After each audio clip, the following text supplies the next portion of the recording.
sometimes there's a crazy philosophy that, we're all spiritual, so we're all God and we're all equal. But, well, we are the conscious knower of our own body and mind and our own affairs. But Krishna, he knows what's going on in everybody's mind and heart in all species of life on this planet, countless planets, countless universes, ad infinitum, and not just in this life or the previous life, but since time immemorial. That is God. That is his intelligence. So he is the designer of what we see around us.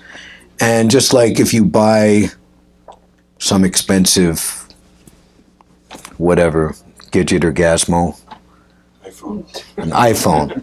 Now everybody knows how to use it. But anyway, the point I'm making, an instruction manual comes by the manufacturer. They're the most authorized persons to describe the functions and the facilities and how it's to be used, troubleshooting if there's a problem. And unlike a toll-free 800 number that just rings a million times, or our menu has changed and please listen for the following options, and you have to, and then if you want a live operator, sorry, we don't,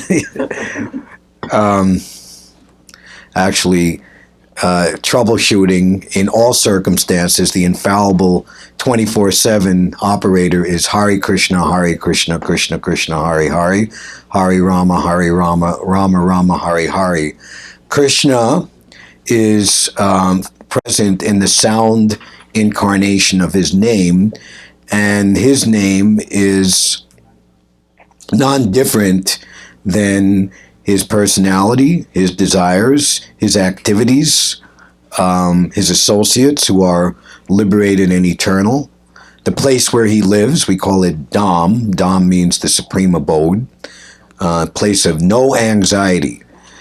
By accepting this material body, because we're not a material body, we're eternal spirit soul, unless and until we come to the platform of perfect self-realization, which is based on renovating our eternal loving relationship with Krishna, there will always have to be some anxiety from the body and mind due to uncertainty, which comes from a lack of knowledge. All fearfulness and anxiety comes from ignorance.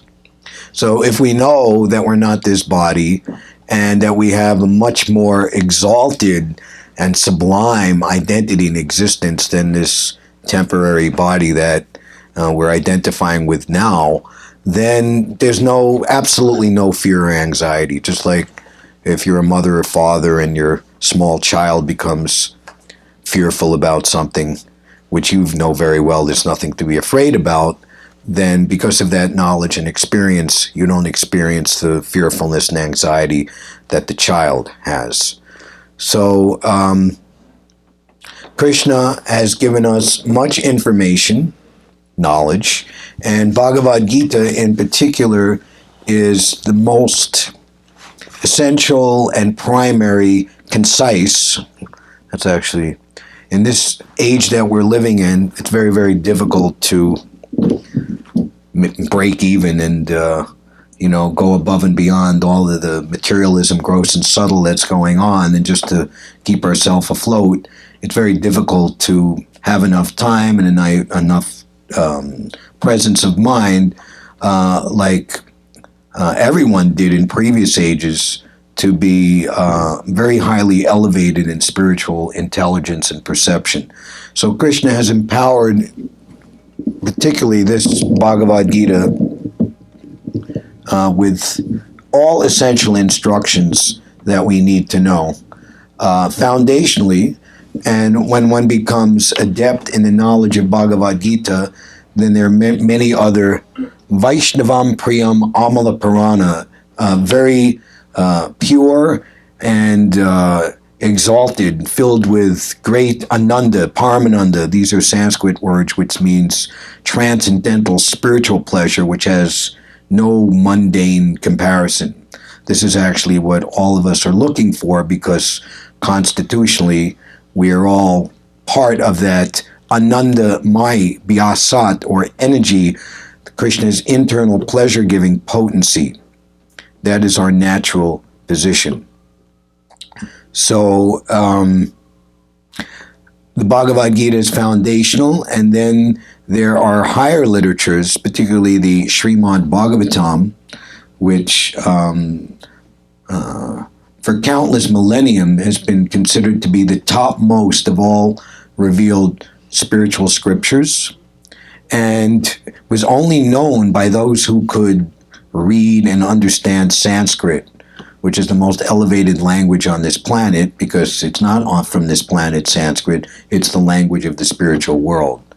So Srila Prabhupada, along with coming here to America, this is a very special place. We have the t-shirts in the back, 26 2nd Avenue, where it all began. Prabhupada came here on the order of his spiritual teacher as early as 1922, when His Divine Grace was 25 years old and a follower of Mahatma Gandhi's Swaraj, independence for India, get the British to quit India, get out. And everyone, intellectuals and religious people and all moral people, thought that this cause of Indian independence was in itself the cause of God. So part of that was to boycott all British goods, facilities, and even more facilities, like getting a British school diploma, which would put you obviously in a much higher position than in India, that those who didn't. I'm sure that was the case in many other places where the British Empire was. So he had given that up to join Mahatma Gandhi's independence movement, and he was brought by a friend to meet who would soon to become his spiritual master, a very exalted, elevated personality, Srila Bhaktisiddhanta Saraswati Thakur, who immediately convinced him that the cause of Indian independence was just a temporary thing. And we even see that after India gained independence, the leaders who were put in place were rampant after industrialization and modernization, and were bewildered into thinking that the ancient spiritual culture of India, which is the foundational culture to help the entire world, was archaic, barbaric. That was one of the things that the British Empire did, tried to cripple the intelligence of the learned in India, to think that their ways, Western ways, were superior to their spiritual ways. So Srila Bhaktisiddhanta, his spiritual master, understanding how in this material world, going for revolution or change for something that is on the material platform, the temporary platform, will not stand, will not last. It will, in due course of time, be overturned, or even those who are claiming to gain revolution and to get something better, when they get their chance to be in, they create a situation even worse than what was before. So he was told, it doesn't matter who rules. Krishna consciousness is so exclusively important, so immediately important, and so powerful that it transcends all material considerations. And he said, you're an intelligent young man. Why don't you spread Lord Krishna's message all over the world? And he was like flabbergasted. He's 25 years old. He had just started a family. He had had a firstborn child, and et cetera, et cetera. And that weighed on him very heavily. And just by that very first meeting for 2 hours, he just dropped his allegiance to Mahatma Gandhi and became a follower of Srila Bhaktisiddhanta Saraswati Thakur, ultimately becoming his duly initiated disciple 10 years later in 1932. And his spiritual master departed this world at the end of 1936, and again gave him, just 2 weeks before his passing away, the same instruction. Our Srila Prabhupada, he was asking, because he was in married life, householder life. He wasn't like the other renunciants, brahmacharis, and sannyasis who were seemingly, or at least practically, arguably doing more day in and day out service for the mission, said, I am a householder, I have wife and child and children, how can I serve you? I see you have your leading men there serving you. Is there some way that I can serve you? And he wrote him the same thing. I think that you should explain our thoughts and feelings and philosophy in the English language to those not conversant with the language of the existing members. This will do good for you and for those who will help you. And he took that as an irrevocable mandate, and ultimately, through so much difficulty, the World War II, Germany made a deal with the Indians that, because the Indians were forced to fight for the British, that if the Nazis or the Axis power capture any Indians, they'll turn them over to Subhas Chandra Bose, who was the leader of the Indian Independence Army, and they'll refight again against the British, put them back into recirculation for the right cause. And that ultimately caused the British to say, that's it, we're out, ending their 250-year rule. And then the partition of India and to Pakistan, it was very, very violent. Many, many millions of lives were claimed. And at the same time, the organized institution that his glorious spiritual master created fell into a schism, which ended up in so much infighting, which ended in legal disputes, which more or less made the entire unified movement disintegrate. So these are some really heavy obstacles, but he was just so fixed in that instruction. He took it so much to heart. And then finally, long story short, at the age of 69, he came to New York City on a freight boat that took 5 weeks to cross the ocean and landed here in New York City in September 1965. And 10 months of struggle. Even Prabhupada was living on the Bowery, which in the mid-1960s was like total Skid Row, just the most dangerous, hellish, nightmarish place to be. But at that time, young people, beatniks, musicians, and so-called avant-garde people were starting to create a counterculture here in New York City. And those persons became Prabhupada's first followers, and they moved him to this place in July of 1966, which was the very first temple or place of his own, with apartment 2C in the rear court building you can see outside the window. And from there, the movement spread all over the world. So Prabhupada, he translated Bhagavad-gita from Sanskrit into English. And we're beginning again. We just completed the entire book. It took 9 years to do it, reading a verse or two or whatever per week, 4 or 5 classes per week over times 52. Anyway, 9 years. So we're beginning again. And the setting, this is the first chapter, observing the armies. There's a lot of information of the political and military intrigue between the good guys and the bad guys, to make it easy to understand.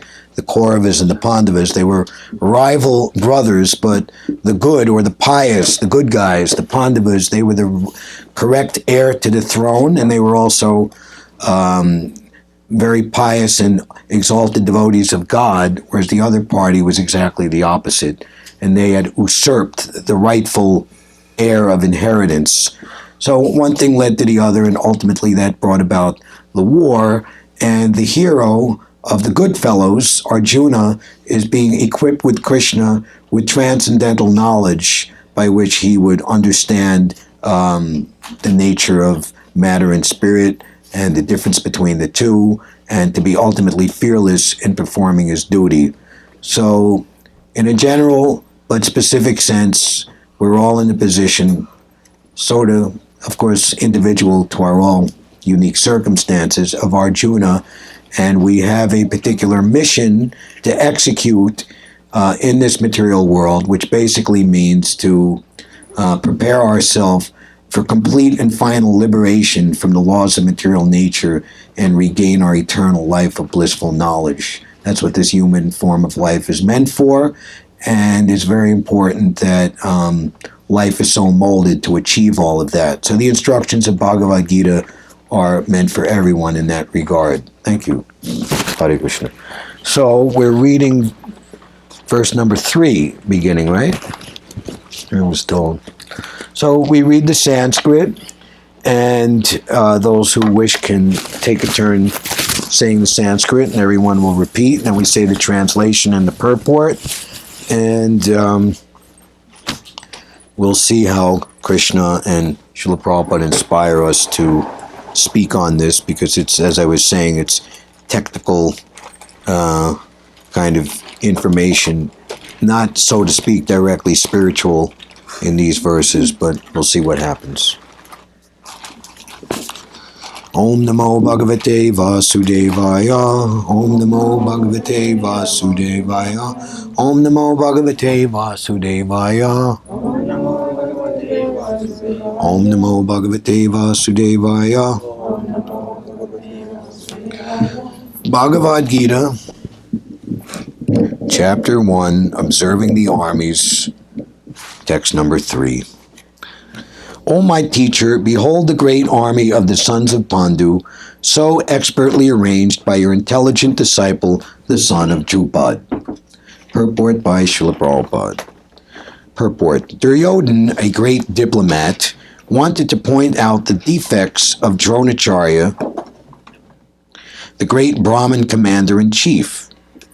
Dronacharya had some political quarrel with King Drupad, the father of Draupadi, who was Arjuna's wife. As a result of this quarrel, Drupad performed a great sacrifice by which he received the benediction of having a son who would be able to kill Dronacharya. Wonderful.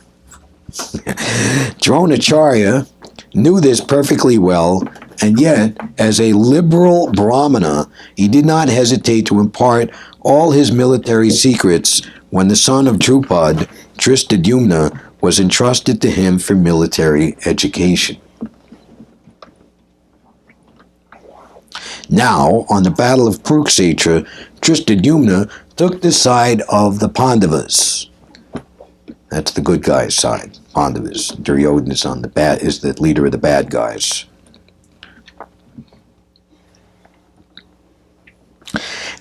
Took the side of the Pandavas, and it was he who arranged for their military phalanx, after having learned the art from Dronacharya. Duryodhana pointed out this mistake of Dronacharya so that he might be alert and uncompromising in the fighting. By this, he wanted to point out also that he should not be similarly lenient in battle against the Pandavas, who were also Dronacharya's affectionate students. Arjuna especially was his most affectionate and brilliant student. Duryodhana also warned that such leniency in the fight would lead to defeat. So there's a very nice, it's called Mangalacharna. These are standard invocation prayers that are recited before speaking Bhagavad-gita, and classes in general in Srila Prabhupada's Krishna Consciousness movement. And I think in the paperback book, it's, if anyone's following along, I'm not sure what, right at the beginning, I'll recite them now. There, if you look, you'll see the English translation.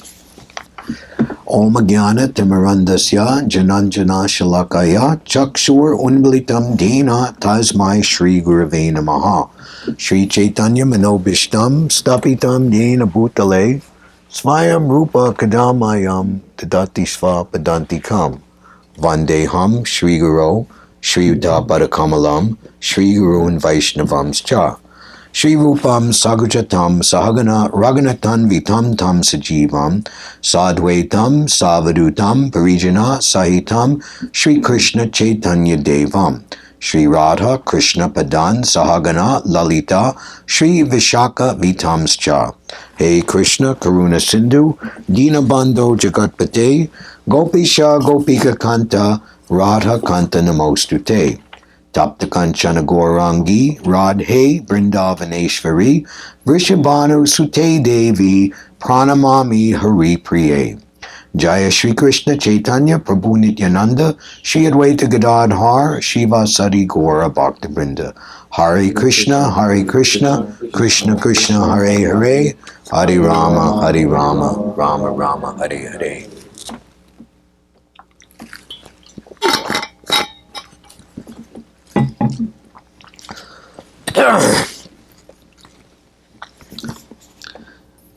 Pasyaitam Panduputranam Acharya Mahatim Chamum Yudham Drupada Putrena Tava Sisyena Dimata. O my teacher, behold the great army of the sons of Pandu, so expertly arranged by your intelligent disciple, the son of Drupad. So, what we see here is the very good character of Dronacharya, who is the military spiritual master. It's described here that he did not hesitate to impart all his military secrets when the son of Drupad, Tristadyumna, who was a son prayed for because of the argument previously had between King Drupad and Dronacharya, that Drupad prayed to have a son that would one day be able to kill Dronacharya. So he stuck to his dharma as a spiritual teacher and imparted the instruction to Tristadyumna, who became the leader, one of the main leaders on the Pandavas' side in the Kurukshetra war.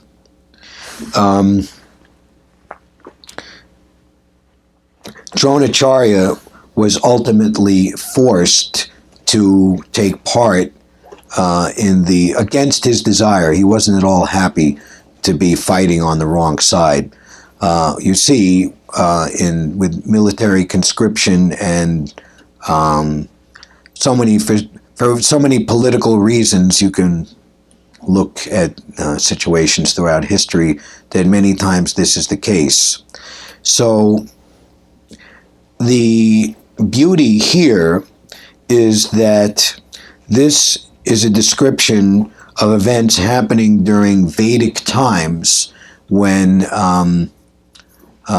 practically everyone was in knowledge of the eternal Vedic directions, and even a common person can understand the rudimentary principles of karma, what is good karma, what is bad karma.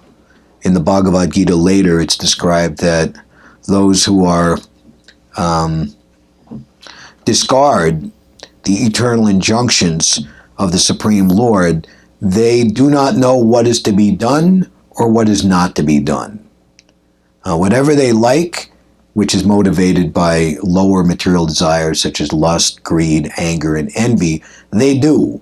And they are completely unaware of the impending reactions individually to themselves and collectively for engaging in that, what we call bad karma, called ugra. Ugra means horrible karma, such as the meat industry. You can slaughter millions and millions of innocent creatures for no reason whatsoever, because human beings have no need to eat meat, but they take advantage of people's uncontrolled minds and senses. They purposely keep people in a perpetual state of ignorance and just always enticing and tempting and brainwashing people to think that pleasure is based on lusty, greedy, envious activities and lifestyles, of which eating meat is one of the primary ones. So in the Vedic times, everyone ultimately understood what was the ultimate goal of their lives, and people were so situated due to classification by, not really by birth, but by inclination and nature. Certain people are suited to be teachers and intellectuals and professors and thinkers and writers and poets, and certain people are more inclined to be policemen or in the army or administrators or politicians. Good. There are such things as good politicians. We don't see so many these days, but there is such a thing. And especially we see a lot of this, people are very good at making money. Making money is what it's all about. Money is the honey, and all kinds of thinking and planning and mathematics, how to make money, and business and investment and this and that. People are very well suited to that. Of course, in previous ages, that also included farming, agriculture, and protecting animals, especially cows. And the way of exchange was not a piece of paper. It was based on real things. Milk and products from the farm. And Prabhupada was in New Vrindavan, the Hare Krishna farm in West Virginia. And there was one of the local people. He came when Prabhupada was there. This is in the later years, very, very big and successful and world famous, and many, many, young people, disciples, treating him with great respect and awe and reverence. And the farmer came up, an older man, maybe my age, 60 years old, and he was wearing his long johns, and not long johns, but those overalls, right? And he comes up and goes, "How you doing there, Swami? This is for you." And he gave him this big grocery bag full. And what's in the grocery bag? And Prabhupada looks at it, he takes out the squash and zucchini and tomatoes and like all these nice vegetables. And he said, "Thank you very much." And the Prabhupada said, "When you give fruits and vegetables and flowers that you grew in your own garden and you give it to someone else, this is the greatest token of love." And the man was like, "Oh," like that. So we can't eat nuts and bolts, and certainly, if the trucks and everything stop coming into Manhattan Island, what are we going to do? Sit down with our 1, 5, 10, 20, and 50 and $100 bills and pour water on them and eat them like cornflakes? And no, so money was not wealth and, counted as opulence. And also because the population was living in terms of the Dharma Shastras, how to live properly. Mother Earth, we even have a sense, Mother Earth Day was created in 1970, become very, very, very big, being conscious of what's good for the earth, because the earth is Goddess Bhumi. She's one of the most important servants of the Lord in this material world. And just like you and me, if we're treated nice, then we'll open up and we'll share. And if we're not, then we'll close down and restrict. Grossly, or like in terms of immediate possessions that we have. And more subtly, we'll not reveal our thoughts, our feelings, and we'll stay very guarded and protected. So when people are living in such a way that it's in harmony with Krishna's wishes, then Goddess Bhumi, there's so much gold, there was natural minerals and jewels, pearls. People could decorate their bodies. Nobody would steal because there was so much plentiful, we can't even imagine.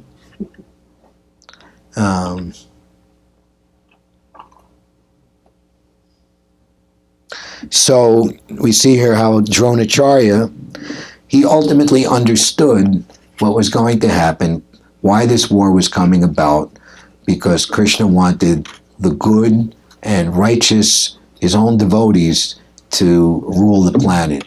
Because when moral, godly, and humble devotees of the Lord are in charge, this world is greater than heaven on earth. So that's always Krishna's desire. He wants the right people to ultimately take control of things, so that people in general, and what to speak of all the different species of life, are benefited. So Dronacharya, he knew this, and when it was all said and done, when Duryodhana and company were vanquished, when the war was over, he was very, very glad.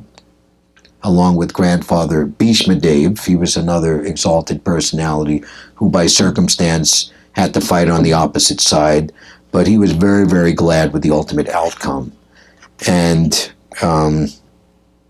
as we were hearing at the conclusion, here we're seeing this is the beginning, he's analyzing the whole situation. The ultimate conclusion is, even though you have such a, observably much greater military arrangement and everything is there, because you're on the wrong side and you're doing it for the wrong purpose, you're going to lose.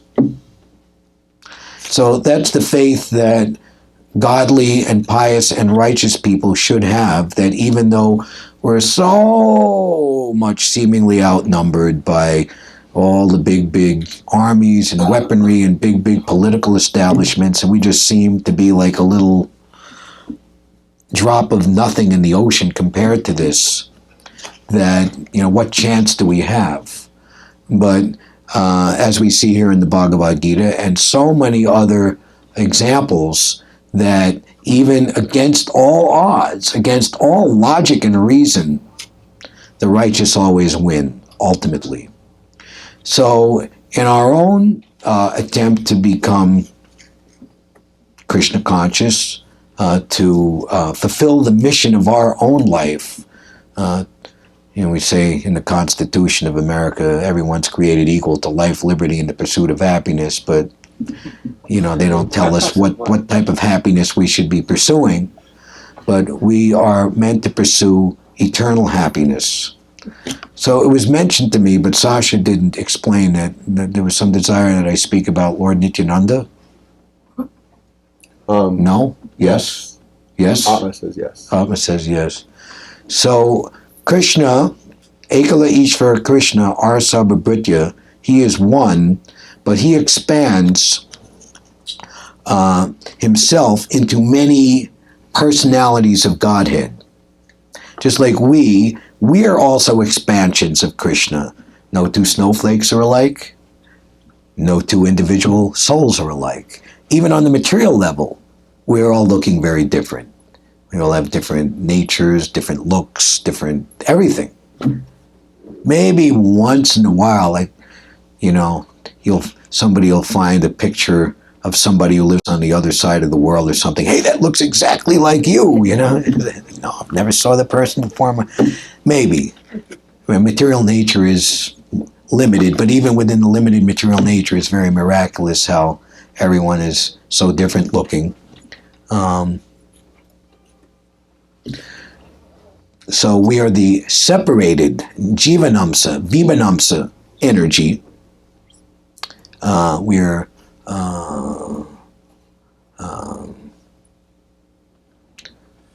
a separated energy, qualitatively one with, but quantitatively different than. Now, but Krishna, when he expands himself, it's likened unto the original candle lights another candle, which lights another candle, but all candles have the same equal potency as the original candle. But at the same time, the original candle maintains its energy source for all the other candles. So Nityananda, Lord Chaitanya, Krishna appeared 500 years ago to inaugurate the Yuga Dharma, the way and means of self-realization and complete perfection for everyone in this age. And when Krishna appears, he always comes with his immediate expansions and eternal associates. Just like a very important personality, they have their retinue.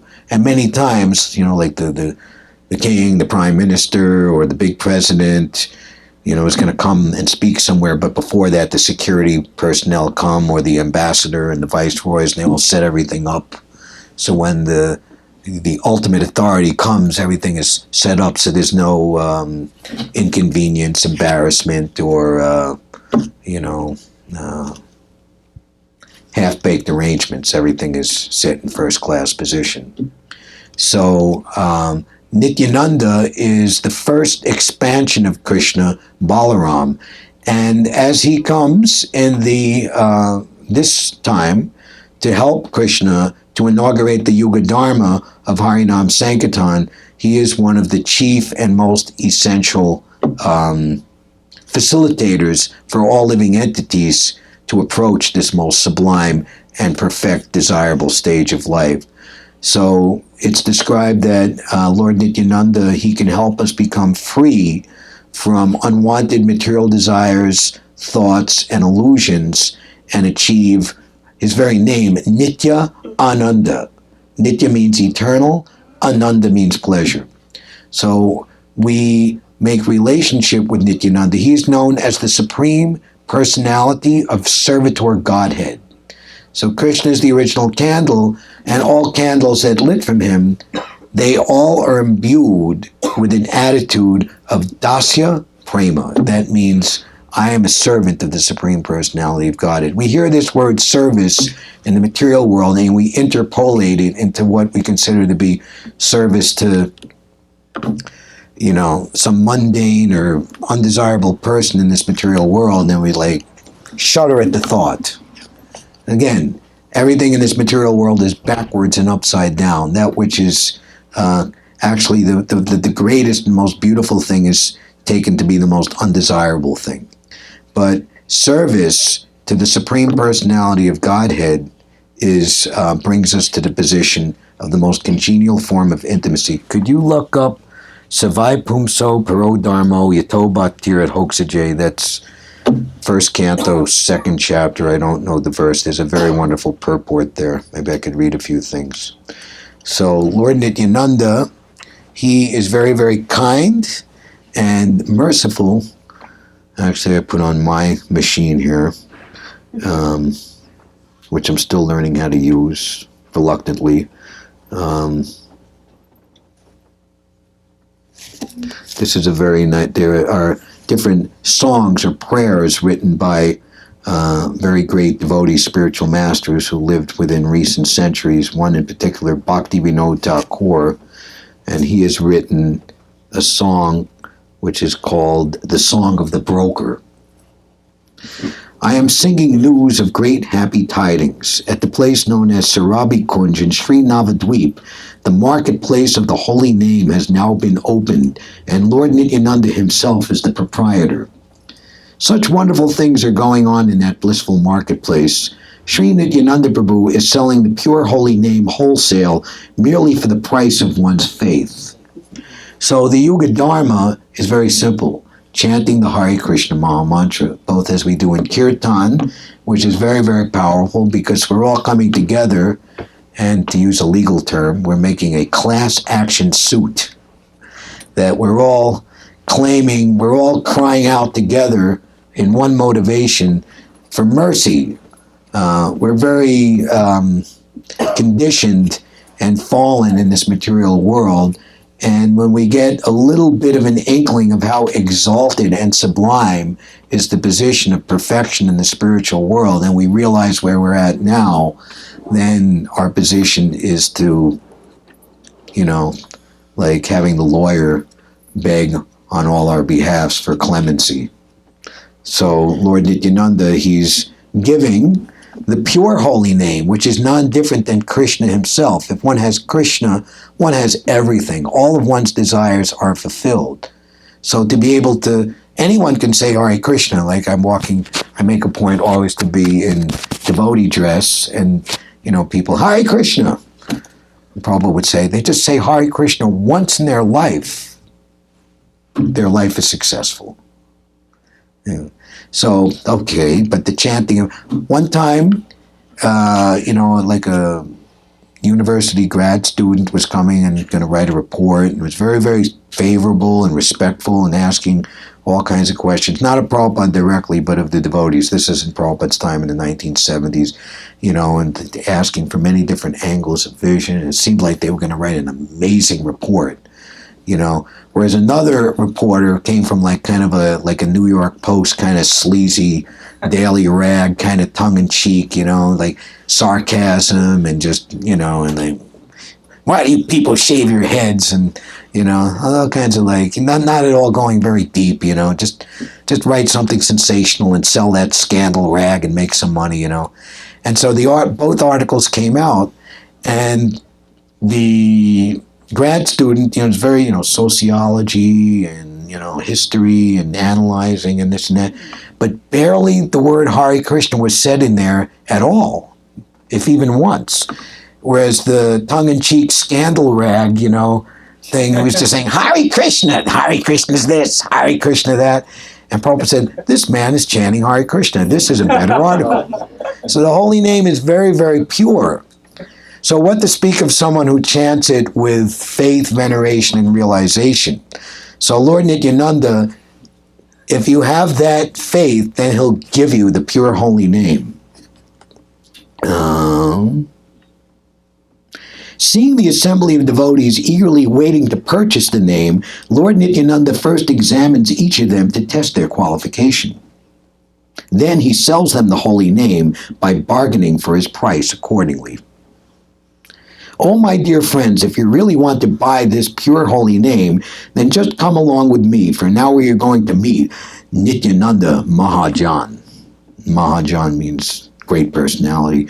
Then you will actually be able to acquire the pure holy name. I will also take my due commission, and in this way all three of us will fulfill our desires. That means you, me, and Lord Nityananda will all be very happy. Sri Nityananda Prabhu is so extraordinarily merciful, accepting only one's faith in the holy name, he bestows the topmost spiritual ecstasy. When Lord Nityananda sees a tear welling in someone's eye upon chanting the name of Gauranga, Krishna as Lord Chaitanya, he instantly gives all support and facility to that person. Indeed, he bestows all divine opulences. He gives that person genuine realization of the pure teachings of Sri Krishna as found in the Bhagavad-gita and Srimad Bhagavatam. While displaying all this inconceivable mercy, he pays no attention to one's so-called caste, material wealth, mundane knowledge, or physical ability. University degrees are not required, which also means you won't have any student loans. Now, dear friends, please reject all of Maya's illusory entangling snares. If you are a householder, then just remain in your home. If you are renunciant, then just live in the forest. Either way, nothing more will trouble you. We have no longer need to fear this terrible age of Kali, for the most merciful Lord Nityananda gives the holy name to anyone and everyone. Bhakti Vinod loudly calls out and proclaims, other than the lotus feet of Lord Nityananda, there is no shelter. And also today is Magh Purnima. This is the full moon day of one of the holy months of the year, in terms of the Vedic calendar, the month of Magh, and it is the appearance day of Srila Narottam Das Thakur.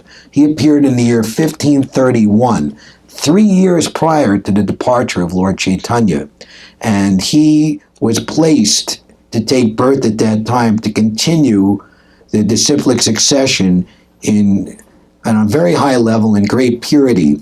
And because Lord Chaitanya and his associates had disappeared before he had come of age, he felt very, very great separation and spiritual separation from the Lord and his associates. And he wrote many, many beautiful prayers and hymns, which are all affirmed and authorized by all the leading spiritual masters in disciplic succession over the last 400 years to be as good as Vedic evidence, non-different. So he has written a song, Narottam Das Thakur, called Nityananda Nishta, that the shining moon of Lord Nityananda, his face, his beautiful form, his lotus feet, is more soothing than the aggregate total of millions and millions of full moons.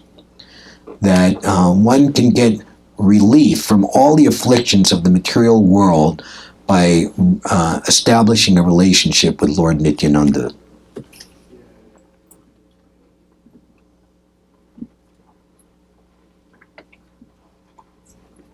The supreme occupation for all humanity is that by which men can attain to loving devotional service unto the transcendent Lord. Such devotional service must be unmotivated and uninterrupted to completely satisfy the self.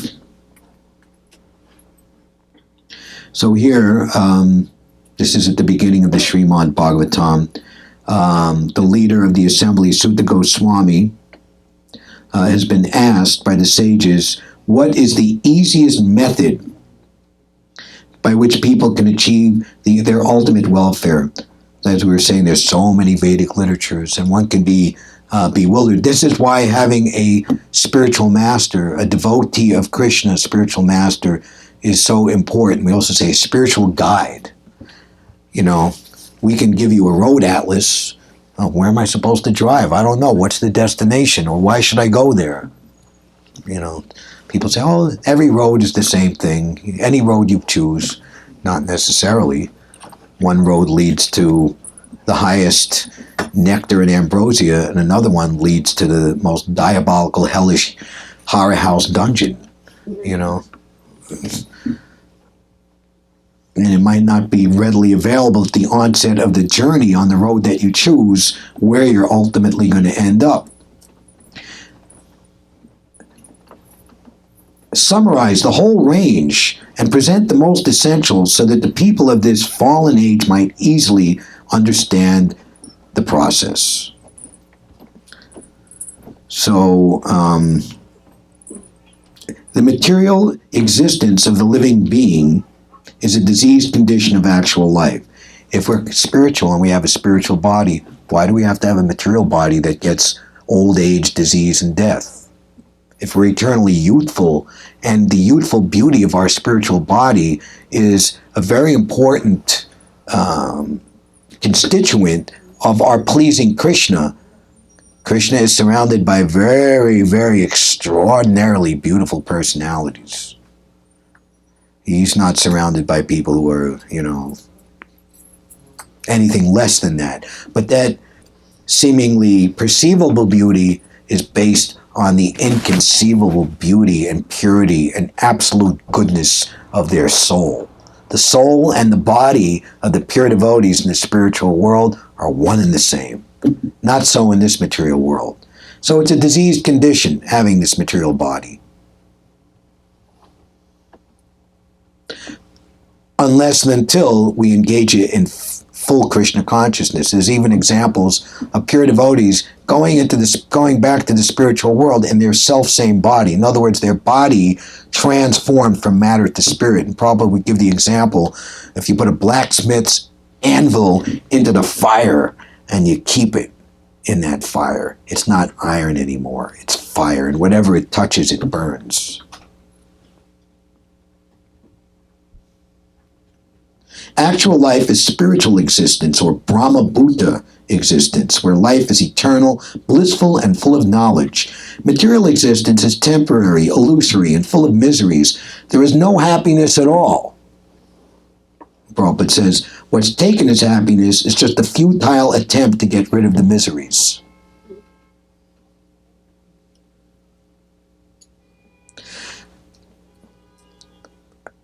Prabodhananda Saraswati, a very great associate of the Lord who appeared in the 1400s and 1500s, he said, for a pure devotee of Chaitanya Mahaprabhu, of Krishna, this material world is a happy place. And what for the non-devotees are taken as sources of misery or, traps of illusion to fall into, for the pure devotee, there are no such traps. Everything he does is because everything he does is for Krishna's pleasure. Matter transforms into spirit for him. And by taking his association or coming into the presence of such a great personality, the same happens to you as well. So, but for those without knowledge and information of what the theme and substance and meaning of life is, there is no happiness at all. It's just a useless struggle to counteract the miseries. And of course, because materialistic and demoniac people have taken the reins of this world, they're making an unnecessary struggle for existence harder and harder and harder for everybody. And temporary cessation of misery is falsely called happiness. Therefore, the path of progressive material enjoyment, which is temporary, miserable, and illusory, is inferior. But devotional service to the Lord, which leads one to eternal, blissful, and all-cognizant life, is called the superior quality of occupation. So the next sentence is a very interesting summation of so-called religion and so-called spirituality that's not pure. This is sometimes polluted when mixed with the inferior quality. In other words, not understanding that our real happiness is not in this world. We try to create a system, a philosophy by which we can think that we're happy in this material world and spiritual and religious at the same time. And as we've seen through history, this creates bad situation because my way of thinking is different than yours, and it'll end up in a fight, right? So many religions all fighting with each other because it's ultimately based on sense gratification. Liberty and justice for oil, O-I-L. For example, adoption of devotional service for material gain is certainly an obstruction to the progressive path of renunciation. Renunciation or abnegation for ultimate good is certainly a better occupation than enjoyment in the diseased condition of life. Such enjoyment only aggravates the symptoms of disease and increases its duration. And many times I've seen, that persons claiming a particular religious adherence, they not only are unable to understand the motivations of Krishna's devotees, but they actually become antagonistic and even downright insulting and offensive towards it. This just reveals their base and lower materialistic position. Such enjoyment only aggravates the symptoms of disease and increases its duration. Therefore, devotional service to the Lord must be pure in quality without the least desire for material enjoyment. And that's what this verse says. The supreme occupation for all humanity is that by which men can attain to loving devotional service to the Lord. Such devotional service must be unmotivated and uninterrupted to completely satisfy the self.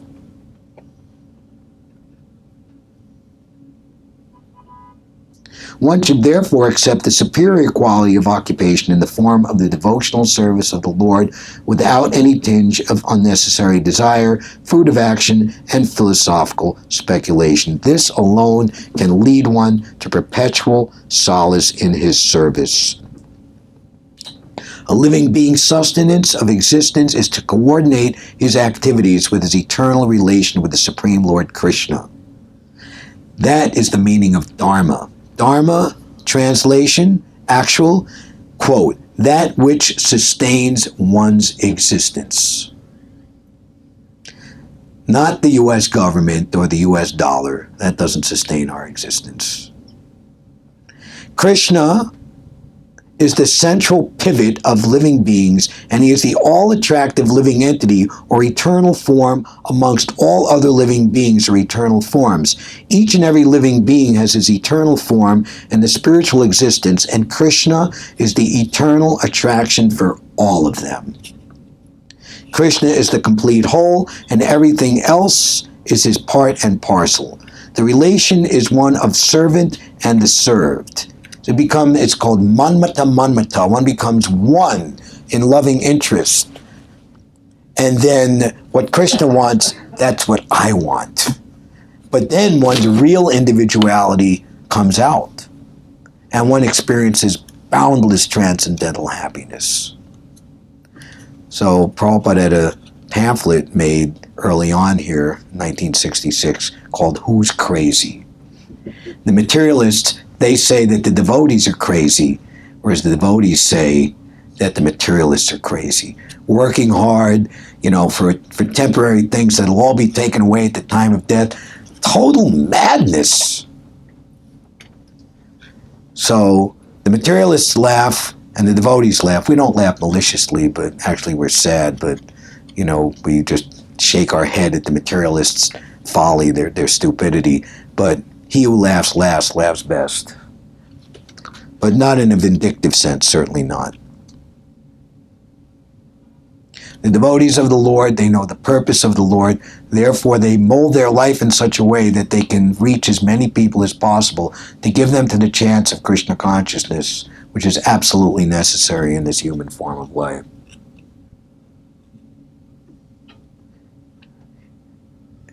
The relation is one of the servant and the served. It is transcendental and is completely distinct from our experience in material existence. The relation of servant and the served is the most congenial form of intimacy. And ultimately that culminates in Krishna being Akila Rasamrita Sindhu Murti, the original enjoyer of what we see are the primary relationships in this world: parenthood, friendship, and lover and beloved, and transcendental service, servitude. Those reach the highest pinnacle for the pure devotees in their relationship with Krishna. One can realize this as devotional service progresses. Everyone should engage himself in that transcendental loving service of the Lord, even in the present conditional state of material existence, that will gradually give one the clue to actual life and please him to complete satisfaction. So Lord Nityananda is there to help us. Maybe I'll read one more or so of these prayers and then we'll stop and allow for questions or comments. Let's pick a nice one here. Let's see, how does this work? Oh boy. I took it, but it forces to go on the side here. Not this one.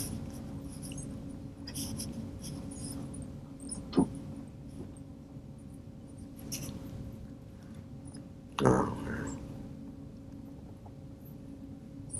All right. This is called Nitai Gunamani, Nityananda My Treasure, by another exalted devotee named Lochan Das Thakur, who wrote one of the primary biographies of Lord Chaitanya called Chaitanya Mangala. And if you look at Prabhupada's bhajans, you'll see that he's chanting this and also explaining it. Nice to listen to. My Lord Nityananda, the jewel of all good qualities, my Lord Nityananda, the jewel of all good qualities, has brought the flood of ecstatic love of God that has drowned the entire world, bringing this overwhelming deluge of prema. When he returned to Bengal from Jagannath Puri on Lord Chaitanya's order, Nitai has inundated the assembly of devotees. The fallen non-devotees did not drown, however, but remained floating on the top of that ecstatic ocean. Lord Nityananda freely offered this exalted prema, which is difficult for even the most exalted demigods like Lord Brahma to attain, even to the fallen and wretched conditioned souls who are not desirous of receiving it. The ocean of mercy had formerly been sealed tight, but Nitai cut a canal in its boundary to allow the great flooding waves of nectarian prema to splash from house to house. Lochan Das Thakur says, whoever has not worshipped my Nitai or taken advantage of this excellent opportunity obtained by him knowingly commits suicide. Hare Krishna. Any questions or comments?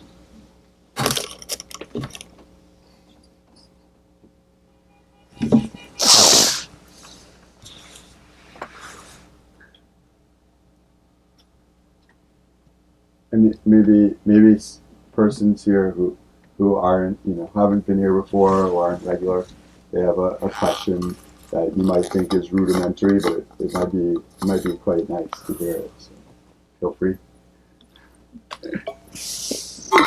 I was actually wondering when you mentioned that Sanskrit is the language of the spiritual world. That's correct. Where does that come from? Where does that information come from? I can't say specifically. Do you know? Where it says that Sanskrit is the language of the spiritual world. That's your question? Many acharyas have said so. And there are pramana or proof that there's books that describe what Krishna is doing in the spiritual world, his conversations and dealings, and it's all written in Sanskrit. It's like common knowledge. And all the Vedic literatures are written in Sanskrit. Vedic literatures are revealed. Aparushaya, they're coming from the spiritual world.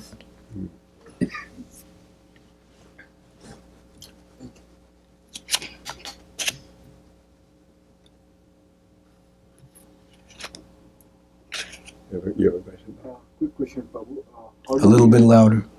How can we identify the difference between Paramatma and Atma, if it's an experience or The individual Paramatma and the individual Atma and the Paramatma. The distinct. See the difference? Yeah, and the Brahman and all of this? Okay. There's the sun. There's the sun god, the sun planet, and the sunshine. So there's Krishna in his personal feature.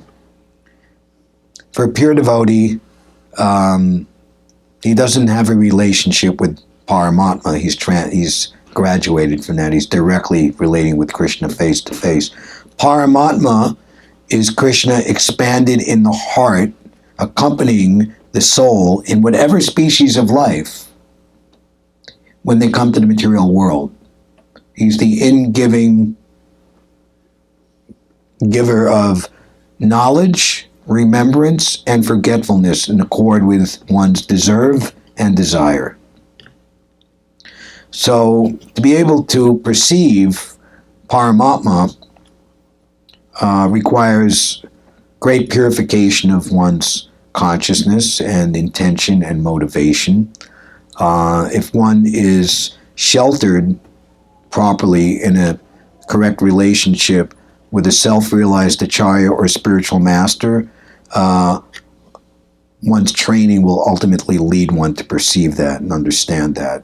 And we see how Srila Prabhupada, he was very expert in knowing where everybody was coming from and how to bring out the best in everyone, even if there was a situation where there was argument or difference of opinion, because of his knowing the supersoul.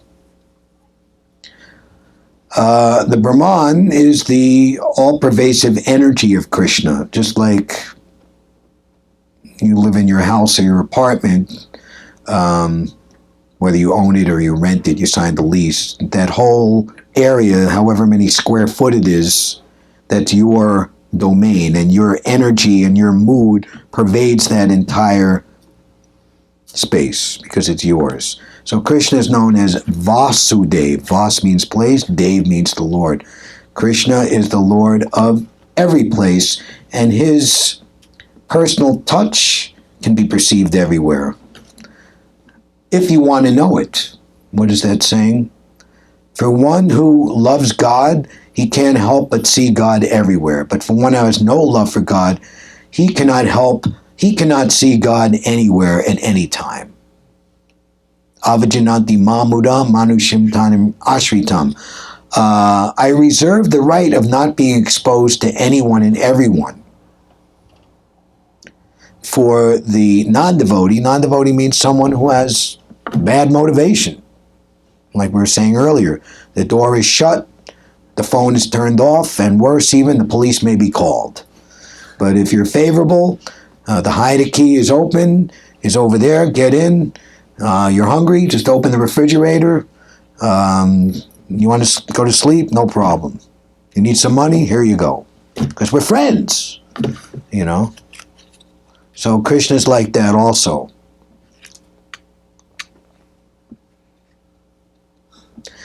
Your question is very nice, and you can read countless explanations to understand this in Srila Prabhupada's books. I invite you to do so. Wanting to know the answer to this question and have the ability to perceive these three things it's described. One who can see the difference between the Atma and the Paramatma, he's liberated from this material world. You don't have to remain here because of that. Anything else? Or anyone else?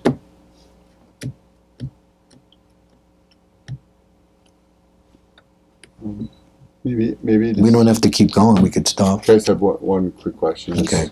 Just can you, because you're talking a lot about material and spiritual, you know, like people doing things for material reasons or spiritual reasons.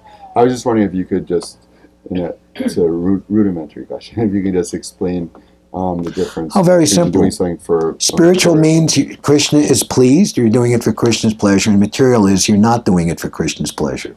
Is that a good answer? Yeah. Okay, that's a very good answer. And then, so what's the symptom? So what's the symptom of so if you're doing it something for a material reason, like what does that entail?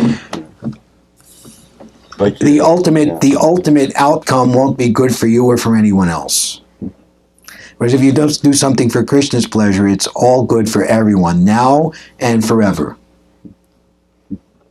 So devotee, he has that faith. He has that understanding. Most people, I want my name, fame, and acclaim, and I want it right now. I want to be the biggest, I want to, win the Olympics and win the gold medal. I want to be the big diva on the stage at Madison Square Garden. I want to be the President of the United States. I want to be on the cover of the magazine, on and on and on and on and on and on and on. Whereas a devotee, he's quite happy to be obscure and unknown because he knows that Krishna is very pleased. And like Prabhupada came here, the desire for Krishna consciousness to go outside the confines of just a few sacred personalities, keeping the pure teachings intact and have it available to everyone all over the world. Actually, many ages ago, India was the entire planet. Only in recent ages did it break up into countries and this and that. But the Vedic culture was the entire planet. You even see in places like Cambodia, there's Angkor Wat. It's the largest Vedic temple in the world, even to date. Of course, it's not functional. And, so many discoveries throughout the world like that. But anyway, you can read in the Vedic literatures how the Vedic kings and their brothers and their aides, they rule the whole world under one policy. I'm sorry. What was I've lost my train of thought. Oh well, you were just. Where did I get? Where was I before that? What does it entail to do something for a material motive? Meaning after that, do it not for Krishna. But after for that. After that. Well, okay.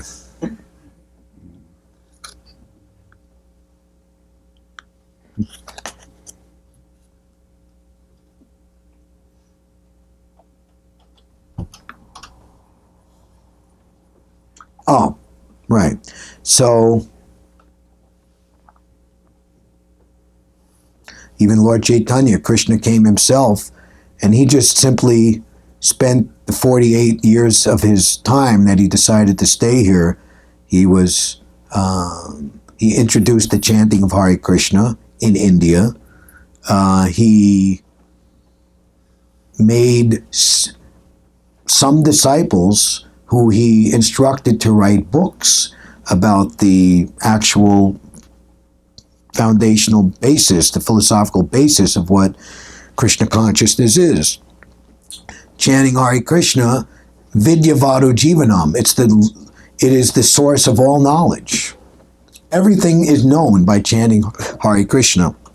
Yet at the same time, to help us continue our dedication and taste for chanting Hare Krishna, so much knowledge and philosophical revelation is required, especially in this time. So this has been hundreds and hundreds of years activity that led to this. So all of those great personalities who knew what the ultimate goal and desire of the Lord was, they didn't get the satisfaction of seeing the big result. This is called the passing of the baton in the, what do they call it, decathlon?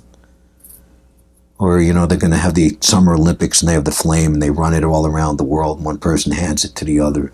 So we have our lifespan, we live a certain number of years, we do our best, try to make our mature contribution to the disciplic succession, and give it to the next, and they continue with it, on and on.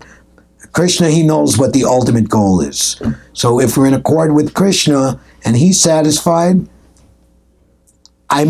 you'll have some intelligence, you'll have some insight, you'll be able to know what the ultimate goal is, but you're not caught up in the immediate name, fame, and acclaim. Even you might be criticized or terrorized.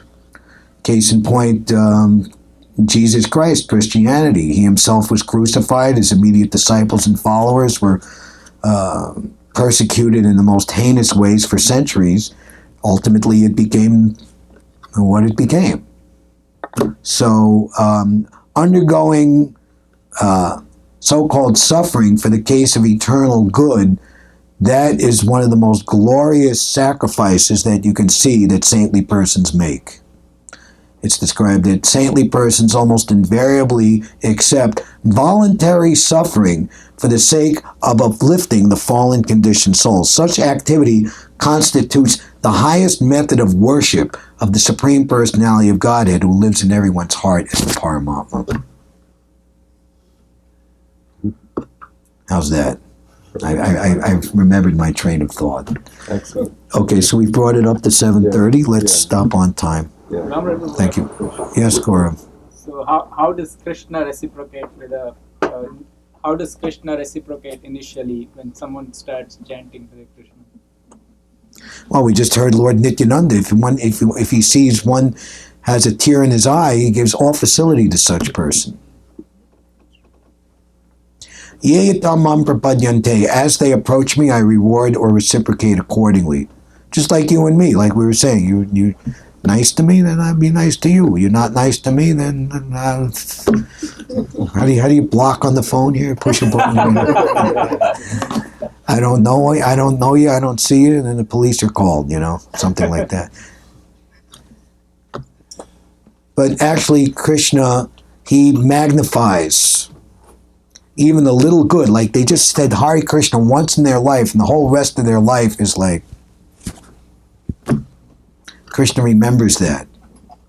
Krishna is very grateful. He never forgets. Even the smallest service, he'll magnify it. But the key is not to become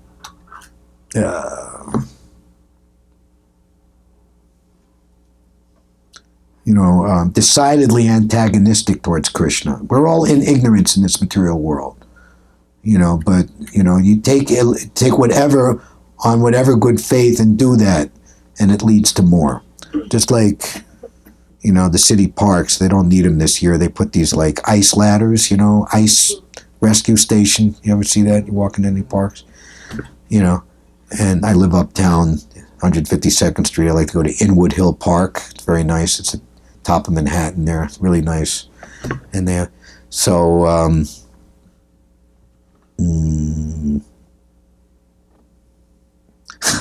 I spaced out. You put the ice.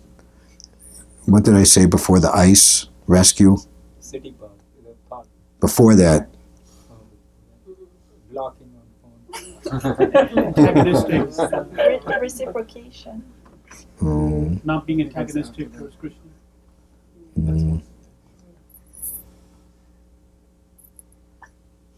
I spaced out.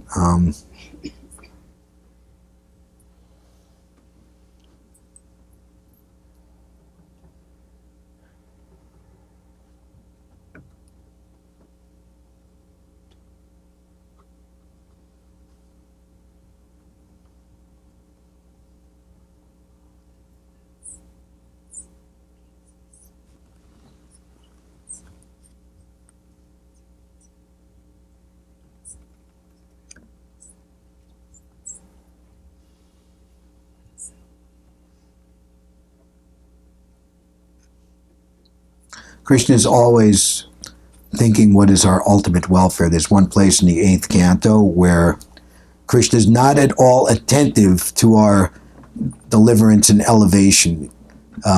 You take one step towards Krishna and he'll take 10 steps towards you. Our entanglement in this material world is quite complicated, and our attachments thereof are also, it takes some time to become disentangled. But Krishna, if you follow the standard instructions, there's one verse, 410 in this Bhagavad-gita, being purified, many persons have achieved transcendental love for me. So we follow in the path of those who've already done this, and then our life becomes glorious. So I think we'll leave it at that. Thank you very much. Hare Krishna. Srila Prabhupada ki jai. Gaur Premanandi. Hari Hari Bol.